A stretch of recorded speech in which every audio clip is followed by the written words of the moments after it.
presiden. Kalau Pak Prabowo tidak jadi presiden, ingat omongan saya pindah dari Indonesia. Perangsanan gua nih, gua kenal nih orang nih. Aduh, kayak siapa ya? Lalu gue pikirin dulu, gue inget-inget ya. Kayak kuasa hukumnya 02 tuh. Muka-mukanya mah yang temen abang Oman. Jangan-jangan dia abang-abang ngucil tuh. Nanti dalam di sini. Buat Anies Baswedan yang terhormat, kamu tuh jangan keluar, jangan. Saya setik videonya ya Pak ya, karena video Bapak ini lewat di beranda aku. Yang keluar-keluar itu Bapak. Maaf, yang anjing itu Bapak. Apa Bapak sekarang ini nggak melihat? Apa Bapak itu gimana ya? Baru bangun tidur? Atau salah minum obat? Apa kata Bapak tadi itu? Suruh bongkar sama Pak Prabowo itu apanya Pak Anies, kasusnya, rahasianya. Dengarin ya Bapak ya, yang cuman ngoceh modutnya, yang Bapak tidak punya otak dan juga tidak punya hati, yang orang stres dan juga nggak berakal sehat. Saya bukan buzzer juga, bukan buzzer, tapi gimana ya, kamu tahu kan? Bapak dengerin dulu, mulutnya jangan ngoceh terus ya. Kamu tahu pendukung Anies Baswedan itu, dia itu tidak akan mencaci orang selama orang itu tidak mencaci golongan barisan perubahan. Kita itu manusia. Kalau kita itu disakitin terus, mesti kita akan melawan. Kamu itu bilang apa bulan puasa? Kamu itu yang bulan puasa bilang anjing-anjing sama Pak Anies. Anjing tolol. Kalau nggak ada kecurangan nggak mungkin sampai ke MK anjing. Paham nggak? Kamu tahu nggak sekarang? Cuk, kamu tahu nggak sekarang ini? Yang curang siapa anjing? Yang curang siapa sekarang ini? Yang curang. Kamu tahu nggak, sadar nggak? 271 triliun itu ulah siapa? Ulah Pak Anies apa? Modutnya kamu ini nggak dijaga kalau mau ngomong. Sebelumnya, kalau mau buka TikTok atau mau menghina orang, mulutnya itu harus jaga dulu. Harus dengerin info-info yang terbaru. Goblok. Pokoknya kalau pendukungnya Anies Baswedan ini masih saja bikin gaduh dan bikin onar, kembali. Lo kalau ngomong pokoknya kapan dapat untungnya lo? Pokoknya terus, nggak untung hidup lo. Lu salah ngomong bro. Gua kasih tahu aja.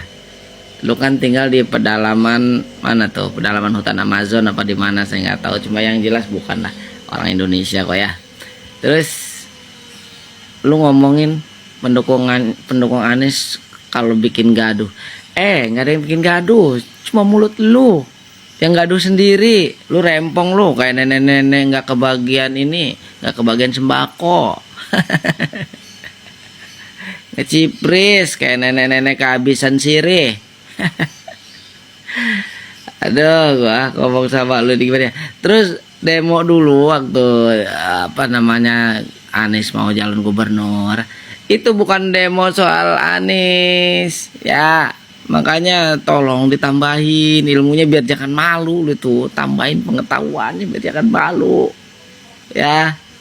Gue ceritain nih nanti nih demo apa itu. Percuma sama lu, nggak bakal nyambung karena akal dan hati lu udah rusak. Kalau akal sama hati lu nggak rusak, sebelum ngomong pasti lu pikirin dulu. Udah jelas-jelas lu Tani sekarang ini alhamdulillah Tani pupuk lagi rada sulit kan. Jangan ngomong enggak loh. Gua masalahnya kerja di pupuk loh, gua bongkar pupuk loh. Dah gak apa-apa. Udah Tani aja. biarin yang itu lagi dijalanin, lagi apa namanya, lagi di sidang. Kita bagian rakyat kecil, kita doain aja semoga Allah ngasih keberkahan di bumi Indonesia, ngasih ketentraman di bumi Indonesia.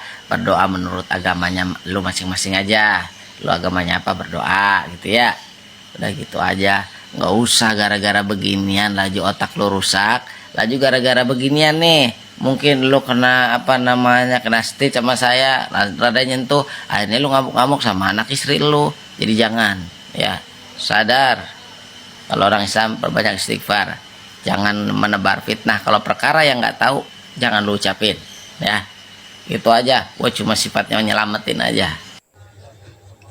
Teruntuk pendukung 02 yang 4%, 1,5% adalah cebong dungu yang otaknya tumpul, 1,5% kampret durjana yang ngeyel, yang katanya merasa bangga menjadi anak jenderal, jenderal kardus, macan lansia yang kemarin dapat tambahan bintang 4 dari Pak Lurah setelah dipecat kembali dilantik di luar Nurul. Yang 1% adalah buzzer keparat yang dapat duit dari hasil menghina, memfitnah, dan menyebar hoak. Kalian bilang kami sangat bahagia, kami sangat sejahtera hidup di zaman Jokowi.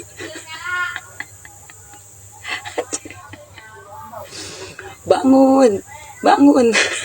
Orang udah mau perang, lu masih tidur aja.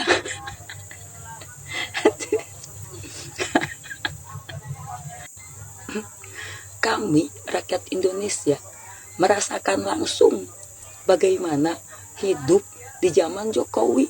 Susahnya lapangan kerja, mahalnya bahan pokok, naiknya TDL, BBM, dan pajak. Kalau ada yang bilang lu bahagia, lu sejahtera, berkali-kali gua bilang otak lu udah konslet. Aduh, gua mesti ngomong apa lagi ya? Negara ini sedang tidak baik-baik saja. Kami memperjuangkan Bapak Anies agar bisa menjadi pemimpin Indonesia. Untuk apa? Untuk perbaikan. Karena kami merasakan langsung negeri kita ini, Indonesia, sedang tidak dalam keadaan baik-baik saja. Sampai kapan sih kalian sadar kalau negara ini sedang tidak dalam kondisi baik-baik saja? Salam akal sehat, salam perubahan. Tetaplah bodoh, jangan pintar. Seperti biasa, lagi-lagi pendukung 02 digeprek oleh pendukung 01. Saya kira kesombongan-kesombongan yang dilakukan oleh pendukung 02 ini, yang begitu yakin dengan kemenangan Prabowo, begitu yakin bahwa Prabowo ini akan menjadi presiden di 2024 ini, dan bahkan mereka berjanji akan pindah dari negara ini kalau sampai Prabowo tidak menjadi presiden. Jadi saya berharap kepada sahabat-sahabat atau simpatisan Pak Anies Baswedan agar menandai mukanya si kuculuk tadi itu yang begitu songon dan congornya tidak terkontrol.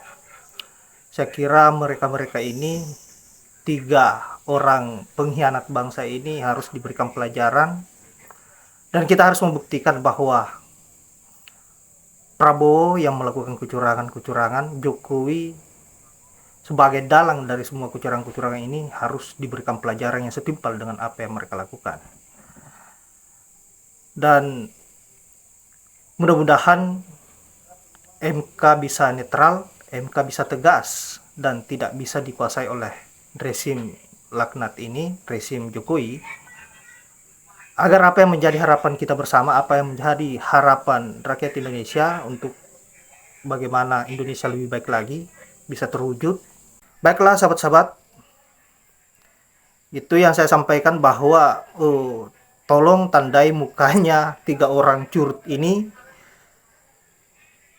Kita harus beri pelajaran kepada mereka dan kita harus membungkam congor-congornya yang songong agar tidak lagi melakukan hal yang sama.